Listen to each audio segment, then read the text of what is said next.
Okay, so last post-game video, of course, is when the Heat lost to the Brooklyn Nets, and I was very passionate. I was mad, I was angry, and we're not going to do that today. Not because the game was any better. I mean, it was probably worse somehow. The Heat only scored 85 points in the year 2025. They scored 85 points.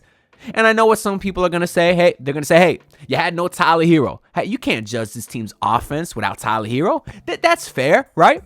As of course, Tyler Hero was out today with a stomach illness. So was Jaime Jaquez, which one, what the hell is Pat Riley serving at his annual gala that you're getting players sick? And two, this is like Jaime's fourth game this year missed due to illness. Bro, take some vitamin C, Jaime. God damn, bro. But anyways, you had no Tyler Hero today, and people are going to say that's why the offense struggled. Even Eric Reed said that during the game. Eric Reed said, I think a big reason for the Heat struggles today offensively is you're missing Tyler Hero. Brother, Eric Reed, I love you, buddy. But the Heat had Tyler Hero last game, and you scored more than 85, but you scored 86. You were 1 point better with Tyler Hero. That kind of offensive production is inexcusable. Whether you have your star scorer or not, to only score 85 points is ridiculous. And for Eric Reed to say that and then just brush past the fact that the Heat only scored 86 last game is crazy. Low-key, I love Eric Reed. I promise you I do. But he might be losing his mind because early in the game, Andrew Wiggins hit his first basket. It was a three-pointer. And for like 30 seconds, Eric Reed was calling Wiggins Alec Burks. So he ruined the call on Andrew Wiggins' first basket in the Heat uniform.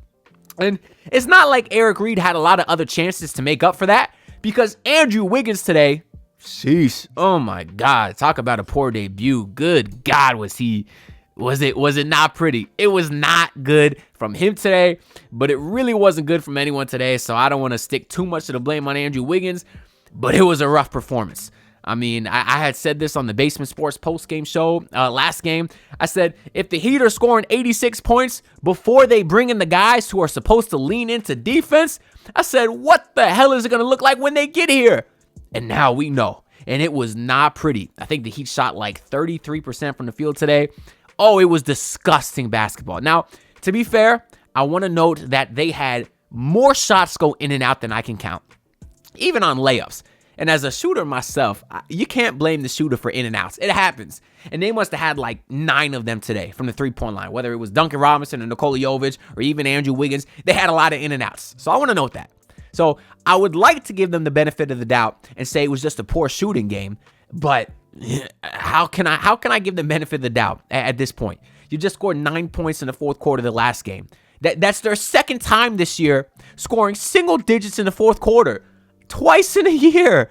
There's 12 minutes in a quarter. You can't score less than 10. It's sad times, bro. It's ugly basketball. I'm not going to lie to you. And I was going to say I'm not going to judge this team, this new core after one game, which I'm not. I don't want that to be lost in here. I understand they're going to need time to mesh and whatnot. But the next game is versus OKC. And then you got Dallas, who's going to be missing Anthony Davis. I did see Daniel Gafford went down today. I don't know what happened with him exactly, but they're going to be missing some guys. But the Celtics were missing 2 starters. They were missing Jaylen Brown. They were missing Drew Holiday, and they still kicked your ass. Now, I can't even believe I'm about to say this, but credit to the Celtics. That team is stacked, bro. I mean, they got 2 bigs that are both great defensively and can stretch the floor. They got 2 guards. Obviously, Drew Holiday was missing today, but both of them are elite defensively and great offensive players. And then you got 2 large wings that could play defense and offense, and Tatum and Brown, they're stacked. I hate to say it, but they're stacked. I mean, they got a guy like Kristaps Porzingis today in the first quarter. He's doing whatever the hell he wants. He's getting right into that mid-range, shooting that bank shot just over everyone because he's taller than everyone. And just to realize that the Celtics got Kristaps Porzingis and 2 first-round picks. 2 first-round picks were attached to the Porzingis contract just so Washington can get rid of him. And that was in the Marcus Smart trade. And I'm just looking at that. I still think from a Heat perspective, you have no assets. You had no bigs, particularly ones that could shoot, so you could play them next to Bam Adebayo. And the Heat didn't look into getting Porzingis. Imagine if the Heat had Porzingis and the 2 first-round picks that he came with. Like, That's perfect. That would have been perfect. Porzingis is such an awesome player. And he goes to Boston? How is Pat Riley and Andy Ellisberg just getting run over by Brad Stevens? How is that possible? Oh, that team is so freaking stacked, bro. Oh, and it scares me because all those guys are young. I mean, I guess outside of Horford, Porzingis is not super young no more, but you don't see any end in sight for that team. And I'm sitting here as a Heat fan, and we're paying Andrew Wiggins $30 million for the next 2.5 seasons.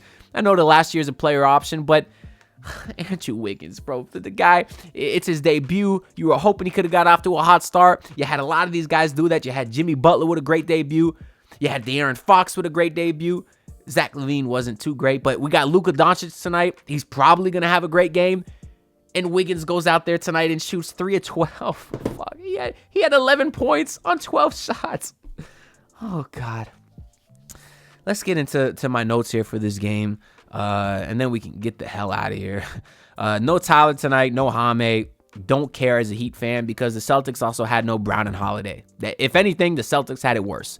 Of course, the Heat starting, the new starting group, you had Davion Mitchell at the 1. They actually put Alec Burks at the 2. Alec Burks was actually okay today as well. Every time he plays well. But no, some reason Scary Terry's still out there. But I'll save it on Scary Terry. We'll get to him. But you had Davion, you had Burks, you had Wiggins, you had Bam, and you had Khalil Ware. The first play of the game, Davion Mitchell loses his shoe. That's a great start. Doesn't even have shoes tied. But, hey, Andrew Wiggins got fouled on a three-pointer, hit all 3 free throws. So I'm saying, okay, there we go. Nice start for the Miami Heat. Although they gave up 4 shots in a possession to the Celtics that ended in a Hauser 3. Because they gave up 2 offensive rebounds. Another one, Khalil Ware couldn't secure the rebound, went out of bounds. So your problems still are still there. Even with Khalil Ware starting, you're still getting out-rebounded what seems like every game. We did see some early tall time 2.0. We had a Bam, Jovic, Ware lineup early on. That team, they always seem to play well together. And defensively, in the first unit, I don't want to act like they were bad. You saw some good defense from Wiggins. You saw good defense from Davion. They kind of forced the Celtics into 2 of 18 shooting from 3. I don't know if I want to say force them, but regardless, the Celtics were 2 of 18 shooting from 3 in the first quarter. 2 of 18. And you would be thinking, damn, the Heat must have been up, what, 15 to 20? No, they were up 6. They got up as much as 11, but we're only up 6 at the end of the first quarter, and that's with the Celtics shooting terrible. So you kind of knew that was going to turn around, and that's pretty much what happened in the second quarter. Terry Rozier came in and just started jacking up awful shots left and right. He was a minus 21 in 8 first half minutes. How is that possible? You have to try to be a minus 21 in 8 minutes. You seriously have to try. Which he's currently being investigated by the FBI. So maybe John Terry Porter was trying. I don't know. But he was terrible. Comes into the game, jacking up step backs. My favorite thing is how passive-aggressive Eric Reed is about it. Eric Reed, every time Terry misses a step back, says, oh, he's really struggled with that step back this year. When in reality, I could just tell Eric Reed wants to pull his hair out because it's an awful shot. I put out a poll on Twitter asking if Terry Rozier has the worst IQ in Heat history. Obviously, that poll is majority of people saying yes. I got one write-in from my guy, Prod by Pack. He said Ricky Davis, which is a good name. And the only other name I could think of was Gerald Green. The dude was the most athletic dude on the court, but all he did was jack up threes. So let me know down in the comments below some people, in addition to Terry Rozier, who might have the worst IQ in Heat history, because I'm very curious to hear what y'all think. But yeah, Porzingis was doing whatever he wants. We did see Kyle Anderson today. You expected that with no Jaime Jaquez. Kyle Anderson was awful. He scored as many points today as you and me and everybody else that's watching this video, as Kyle Anderson today was 0 of 5. He was missing layups left and right. He was missing bunnies. He was missing little driving floaters in the lane. And we sit here as Heat fans saying, oh yeah, at the trade deadline, we got faster. We got more athletic. We added a guy whose nickname is Slow-Mo. And he brags about it. He likes the nickname Slow-Mo. He embodies it. Why? That's not a good thing in professional basketball. I don't know if y'all knew this. Adding a guy who's known for being slow is not a good thing. And he was not good for the Heat tonight either. What else we got here? At the end of the quarter, though, Bam somehow banked in the hardest shot the Heat took. I feel like the Heat were getting good shots. That's why there's the potential for this to be turned around, get a little bit better, because they were generating good looks, and without a point guard, that was nice to see. Now, you still had hella turnovers, which if they would have traded for a true point guard, something they've needed forever, or maybe play Isaiah Stevens, maybe you wouldn't have the 1,000 turnovers that they had. Wait a minute. What is this? I'm tripping. They only have 4 turnovers today. Is that right? Well, 4 turnovers is pretty good, but it felt like a lot more, I guess. Maybe I'm just thinking of past games, because, yeah, 4 turnovers is not bad at all. But just in general, we know in these games, particularly late in the games, they have struggled generating offense and not turning the ball over, and they could use a true point guard to do that. But in this game, I did feel like they were generating open looks. They just weren't hitting. That's why when Bam Adebayo did hit that wild, crazy one-legged three at the end of the buzzer, kind of looked like D. Wade's three versus Golden State at the buzzer. Bam put his hands up like, of course it went in. And then as far as my notes in the third quarter, I just have Tatum went off. 21 points. He started out taking jump shots, was hitting some tough ones. He was shaking his head. You could tell he was feeling himself. And then the Heat had to play him out even farther, and he just started walking to the rim. He was being guarded by guys like Terry Rozier and Pelle Larsson and Duncan Robinson, and he just sunned all of them, walked right to the rim.